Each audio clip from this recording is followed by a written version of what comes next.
Hi, I'm Erik Hall, the digital sports editor at the St. Louis Post-Dispatch. I'm joined by Phil Kaplan, that was the APSE president in 2010, 2011, while at the Knoxville News-Sentinel. Thanks for joining me, Phil. Thanks, Eric. It's great to share some memories. How'd you get involved with APSE? Well, it's I think my first conference, and they actually called them conventions back then, was in 2000 in Chicago, and it was kind of overwhelming because there was a time when a lot of people in the industry would be going to the events, and just the sheer number of sports editors from the big papers, and I found my group, mostly, the small newspapers, people I knew, you know, from working in Florida and in Tennessee. And, I was kind of like, what a great opportunity this. I didn't really know much about APSE. At the time, I was an assistant sports editor in Knoxville. They asked me if I wanted to go as kind of reward, and I was kind of hooked. Unfortunately, in 2001, 9/11 changed a lot of sports budgets and travel and things like that. So I did not go in the following 2 years. But after that, in 2003, and ever since then, I've been to every conference that's been held. I started doing some interesting, whatever I could do. And I came up with an idea where I was doing some diversity initiatives with Scripps Howard News Service. And then I contacted Lynn Hoppus, who was the president of APSE at the time, for the 2009 conference, I think it was. And we wanted to do something on social media because there was this thing called Twitter that started. And so I put together a plan, and I remember doing the session in Pittsburgh. You're like, hey, there's this thing called Twitter. And there were like 5 people that were at the conference that were even on Twitter, and I had to show examples. And I started the APSE Twitter account, which I still do a lot of work on that, and then the Facebook account. So that got me started. And then I think I don't know, honestly, I can't remember if someone asked me to run or wanted to run. I just remember asking my supervisors if I did run and was elected, would they make the commitment where I could go to events and things like that? Because I did not want to do it if it was going to be an issue where they wouldn't support me. I got the support, ran for office, and again, I think the social media part helped because it was, Facebook, and I would reach out to people and just, hey, I'm Phil Kaplan. You may not know me. I'm running for office, and I think maybe that helped. But I was elected in that year because Tim Wheatley had to step down because he went from a sports editor to business editor, created 2 openings. So I won the election, but also Michael Anastasi was voted in at the same time. And since I had more votes, I bypassed second vice president and started out at first vice president. So I got gypped a year, but it was great. I was from again, I was an assistant sports editor when I was elected, which that usually doesn't happen in that era. And the other thing, coming from a paper the size of Knoxville, the previous smallest paper that had someone elected for APSE was or became president was Paul Boker. And so I think that really kind of helped the organization, where it was no longer an issue that you had to be from Los Angeles or from Chicago or big city newspapers to be presidents of APSE, or elected, I should say.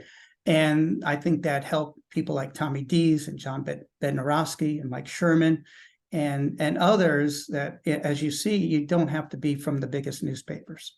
Yeah. What did it mean to you to be elected? Well, again, I was a little bit overwhelmed. I went back and read my going away speech. There were a lot of times where I would call people and they would like either never return my call or put me on hold or it kind of ignored me. But it was what a growth period for me just as a person, and I really felt an opportunity to help the organization, and that's what I did. Even before I was elected, I was basically focusing on membership, and that's what I did. I would try and I used the internet to contact as many sports editors I could find, and then about joining APSE, and a lot of the people who I found. People like Dana Salunin and John Turner, and even Tommy Dees, to join APSE and find ways to get them involved, and that was cool that it brought other people into the organization. But I also, there were a lot of things that needed to change. I mean, we were still sending out for the contest, a PDF. We were mailing it. I'm like, I think we could just email that thing and do it in-house. And that's what we did. We saved a ton of money. And then, again, it's just modernizing. I started the contest for the website. I put Jerry Ahern in charge of it, later became APSE president, because everything was focused on print. And we had to start making some, where we were growing, had to be kind of like, what are we doing on digital? And so I think there is a lot of things that I helped put in place that other presidents that came after me continued on. Yeah. What are some memories of conventions that either were part of your presidency or since? Yeah, I was elected. I had, Pittsburgh, which was the conference that I went to. I replaced Tim Wheatley for that convention because he had to resign. So I took over at that convention, and Tim tragically lost his life a year later, but he helped me so much. As a lot of people know, back then we didn't use to determine the dates for the contest. We would basically put them in a bag, all cut up and everything, and pick it out. Well, Tim took the time and put all the dates in a plastic bag, and I pulled them out. I didn't, I was like, I didn't know what to do, but I mean, but Pittsburgh was one of the low points. We had very few attendees. I think it was our smallest conference. And then, so the big thing was next year we were going to Salt Lake, and I worked. My friendship with Michael Anastasi started there. He invited me to come out early to Salt Lake, and we did a lot of great things. We brought people out. I think we helped. That was a really turning point for APSE to keep things going. We made things interesting. We were able to bring people out there that probably weren't going to go, including Tommy Dees. He tells that story about how Michael picked him up at the airport. If he came to the conference, he would pick him up, and sure he did. And Boston was great the next year where Michael took over. It just, I've made so many friends that are in the business because of APSE, and you would see them at judging, and you would see them at the conferences, and just lifelong friendships, and so grateful for that, and just helping other people, if their jobs, and trying to let them know, or to talk on their behalf, and that's been pretty cool over the years. And it's kept me in this business, I think, because things are changing, right, all the time. And I'm 60 years old. I've been doing this in the legacy, since 1984. I see a lot of the people that I used to go to conferences are retiring and getting out of the business or doing something else. So it's been rewarding, and also it's helped me as a person to continue to do my job the best way I can. Yeah. What are you most proud of from your term as president? Yeah, so a lot of the things that I mentioned, just keeping APSE relevant, and helping with diversity. I think Michael took that baton and really made diversity so cool. In fact, that we are making initiatives to you're part of the fellowship that the fellows that Michael started, the things that we talked about.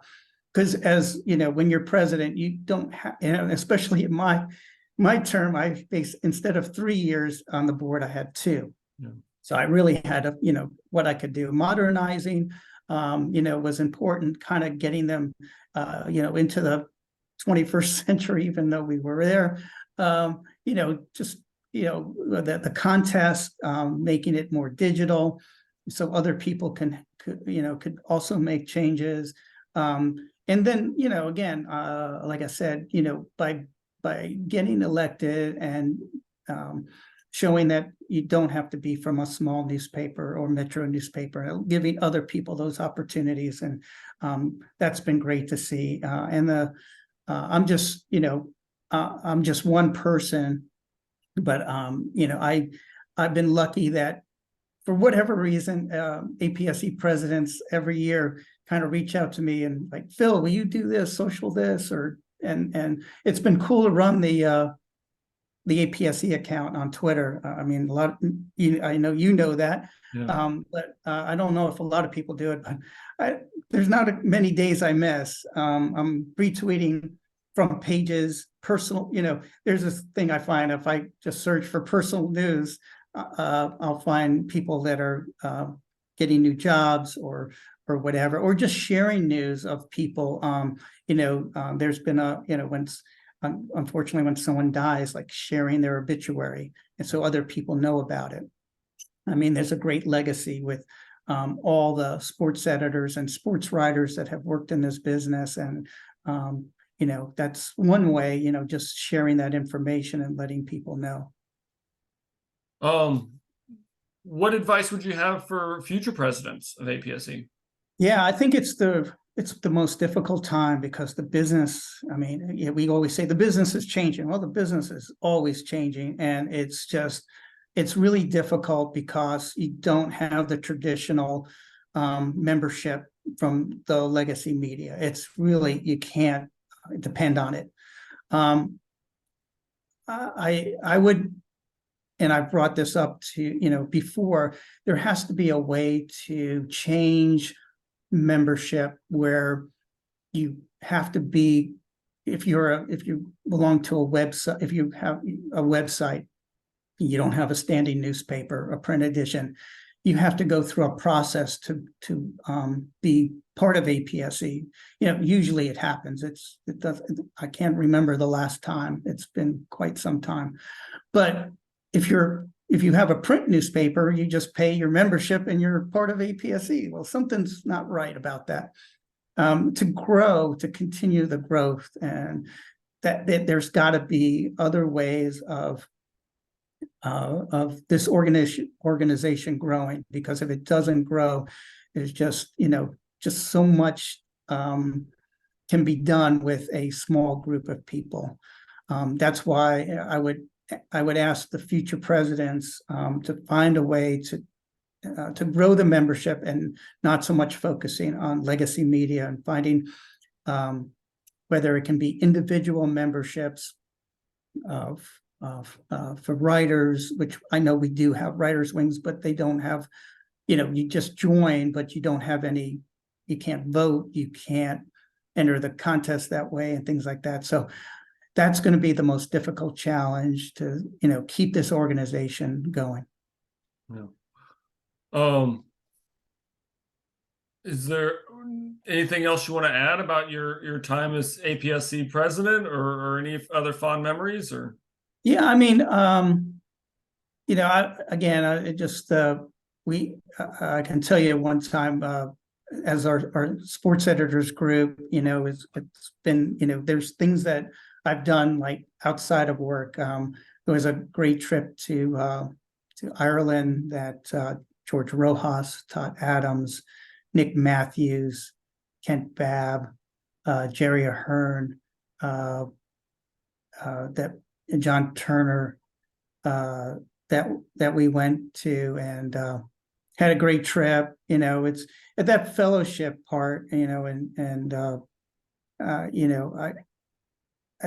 think those are some of the best memories, that when we go to the events, it's we go to conferences and things like that, but it was like always cool to go to a baseball game at a conference, and there's like 50 sports editors just sitting there, and everyone watching. I remember the year, I think we were in San Diego, and Bob Ryan was there because I think he was going to win the Red Smith Award. And there he is, keeping score, in the ballpark. That was pretty cool to watch. And, and the guests that we've had, the chicken is probably the best. The photo of like everyone hanging out with the chicken, the San Diego chicken, when we were there, that was pretty cool. And again, it's, I think this APSE, the year I was president, allowed me to travel. I went, to New York for the commissioners meeting. I went to Seattle for a conference,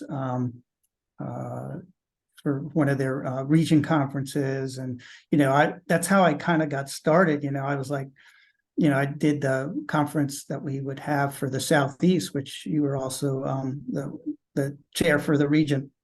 And that's kind of like a really a good training ground to learn how to do these things, put together a small conference. And we had a couple in Birmingham, we had one in Atlanta, and just getting guests and things like that. But I owe a debt of gratitude to the time that, for the people that voted me in, and the people that I've helped, and just the things that I've learned.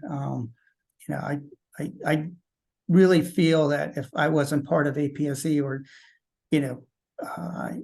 the knowledge that I've gained, and the connections and the people, if you ever have a question, you can call people that would help you.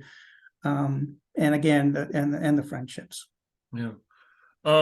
You mentioned Bob Ryan receiving the Red Smith Award in San Diego. What do you remember giving out the Red Smith Award when you were president, and how that went? Well, I wasn't. I never. Yeah, I did give out the Red Smith Award in Virginia. No, it wasn't in Virginia. It was to the former sports editor that was at the Richmond Times-Dispatch. Bill, is that Bill Millsap? Yes, Bill Millsaps, who sadly passed away. But yeah, and we had a connection. We didn't, it's one of those weird things that he went to the University of Tennessee, and here I am, a sports editor in Knoxville. So I remember we did a story on him. But yeah, it was, I think that's such a great honor for the people that receive it. And every year, I think that's one of the highlights of our conference, the Red Smith Award. And, over the years, seeing people that, because it used to be like, I remember one year, Jerry Eisenberg won, and when I was a kid, I used to watch him he used to do a television show on the weekends, but he was a sports writer. But it was just amazing just to see these people. But then now, in the last couple of years, seeing people like Leon Carter and Sandy Rosenbush, that's been great. Terry Taylor, Christine Brennan, and people like that. And I guess I'm starting to show my age, seeing people that are being honored for their lifetime work. So I think it's pretty cool. And I've been able to run the scholarships every year for APSE, and that's great because I get to meet young journalists, college journalists that I want to hire someday. So I kind of get the first crack of meeting with them and talking to them.